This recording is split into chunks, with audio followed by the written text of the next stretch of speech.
along the border of Afghanistan and Pakistan. This is a lawless expanse of tribal land, ungoverned and largely untouched by the Afghan and Pakistani governments. Bin Laden and Zawahiri have set up new training camps here amidst a network of thousands of trails and some of the highest mountains on Earth. The border crossing itself is rugged and chaotic, but this Pakistani military officer insists that al-Qaeda figures cannot enter Pakistan without being detected. There's the entry place from where people come into Pakistan and cross over to Afghanistan. You see along the border, we have created all those fence and barbed wire to prevent any illegal crossing into the country. But an American official says the border is more porous than the Pakistanis are willing to admit.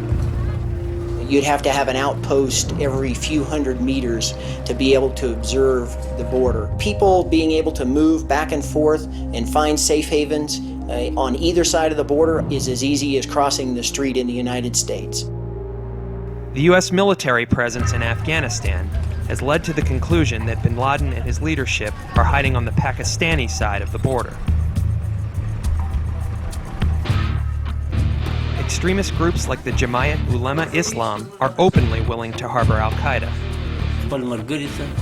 It is an obligation of every Muslim in every country to protect their friend from the enemy. Home to a fiercely independent and heavily armed population, even the Pakistani military is wary of this violent tribal region.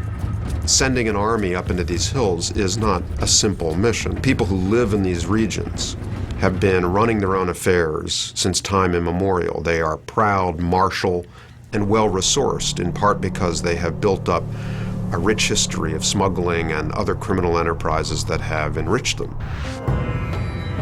Amongst the drug runners and booming black market for weapons, outsiders are easily identified. Here, in the Dara gun market, local guides advise Westerners to stay away, as they are likely to be shot on sight. We make weapons here. Pistols, Kalashnikovs, repeaters, and copies of the new weapons that are manufactured in America and sent to us. The local versions work even better than those produced abroad. Many of these weapons wind up in the hands of al-Qaeda. Some even cross the border, where they are used to attack U.S. troops.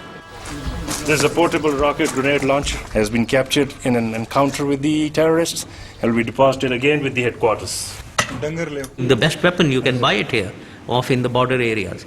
So this is what the reality of the environment of Pakistan is. Kalashnikovs for men and the tribal areas are like purses for women in the United States. I mean, gotta have one. Officially, the U.S. military is not allowed to enter the tribal areas without Pakistani permission, so America must depend on Pakistan's troops to conduct most ground operations against al-Qaeda.